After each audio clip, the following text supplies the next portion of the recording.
Hi again, it's Jason from Fraser Valley Rose Farm. There's a bit of a chill in the air today, and I don't know if you can see it on the mountaintop behind me, but there's snow up there. So, nature, message received loud and clear. Time to protect my roses that are in pots and containers for the winter, and I'm going to give you some easy steps in this video to keep your roses in pots and containers alive over the winter.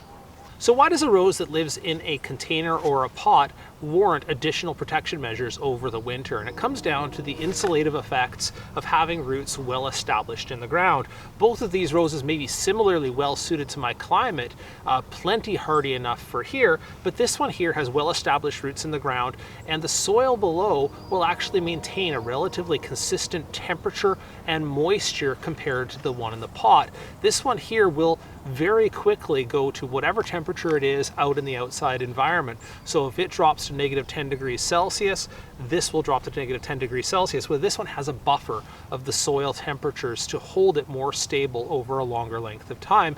The other thing we have to watch for, in addition to cold protection, is moisture protection. Once again, the moderating effects of the ground here is that it's going to maintain a relatively stable moisture, whereas potting soil is meant to hold on to a lot of moisture, and the plants are not going through a lot of moisture at this time of year. So roses in pots and containers can accumulate too much moisture and end up freezing solid and cold, or rotting even when it's not cold.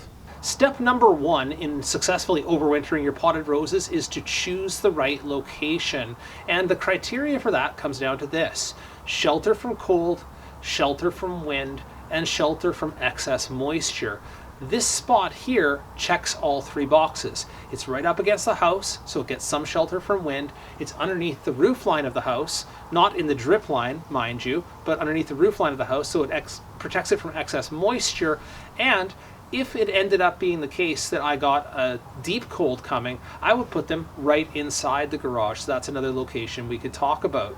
Could you skip this preliminary step and just put them directly inside the garage and hold them there? Well, yes, that's another viable option, and that's a good option in particularly colder climates that stay cold for a long time. Although if I was to want to do that with these, I would want to clean them up first, get rid of some of this excess foliage. That's step 3, and we'll talk about that in a minute. So in terms of viable locations, while we're still on that topic, yes, the garage is good. The side of a house underneath the eaves where it's protected from moisture is excellent. How about a basement room in the house? Well, as long as it's a cold basement room, that's good. It really, they're easier to manage in the sort of their semi-dormant or dormant state when you're sort of just hovering above the freezing mark, 0 degrees Celsius, I guess that's 32 degrees Fahrenheit. So in that range, a quick dip below freezing won't harm them either. I also have an unheated greenhouse, which is great for sheltering it from the wind and keeping some protection or stability around the cold. I'll show you that option in a minute as well. Step number 2 is to insulate or otherwise protect the roses in an outdoor location. And I have to be crystal clear about this, is that if you can solve your problem with location, step 1, maybe you don't have to do these half measures of trying to protect the roses in place. They tend to be less effective. So do first look for any place that you have, like a garage, a downstairs basement room, a cool room, a shed, an unheated greenhouse. That's your first option. That's always the best. Now, if you do have to try to protect them in place outdoors, finding a spot like this that's sheltered up against a wall, away from the windward side, group them together, huddle the plants together or the pots together for some level of thermal protection and soil temperature stability. So what about digging a hole and putting the whole pot into it? And yeah, it's actually kind of a great method, and the best of all of these protective methods I can really talk about, although a little more time consuming. But if you can drop the whole thing into a hole in the ground, pull the soil right up against the pot, mulch it over and mound it over, you have the same stable temperatures in this pot that you do in the surrounding soil, and that's really what you're after.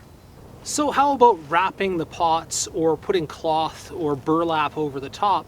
And this happens to be about my least favorite approach. If you have to do it in terms of a deep cold and your plants are looking vulnerable, you can, but you have to watch some things about it. One thing is that it has to be very breathable. So if you're covering it with burlap or a fabric top cover like this, you got to make sure that it breathes so it doesn't trap a whole bunch of moisture underneath. And the fact that you have foliage on here is a problem if you're going to be covering it for any extended period.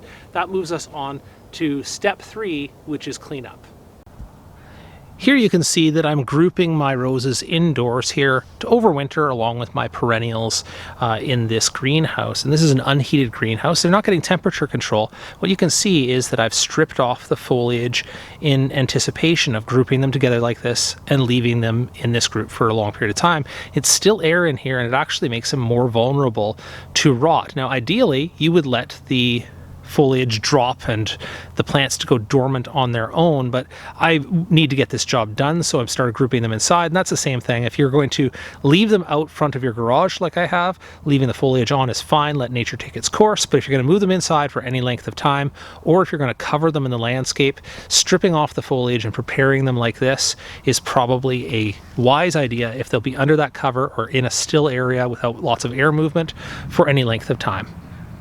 While I'm working on stripping some of the foliage from this rose that I'm putting into the greenhouse, let's talk a little bit about step number 4, which is managing your watering. And what you're really trying to avoid here is the extremes. You don't want them to be bone dry, and you don't want them to be soaking wet. They could easily get soaking wet if left underneath the eaves of your house where water is dripping down, or in an exposed location and they're not going through much water anymore. So a slightly sheltered location is good so you can control the watering. If you put them inside under cover like this in a greenhouse or in your garage, again, their watering needs are minimal, especially if you've stripped off the leaves like this, but they're not nothing, it's not zero, and you're trying to avoid those extremes. You don't want bone dry soil when we get deep cold, and you don't want soaking wet soil. So the answer to this is somewhere in the middle, a balanced soil moisture going through the winter, and they don't need all that much.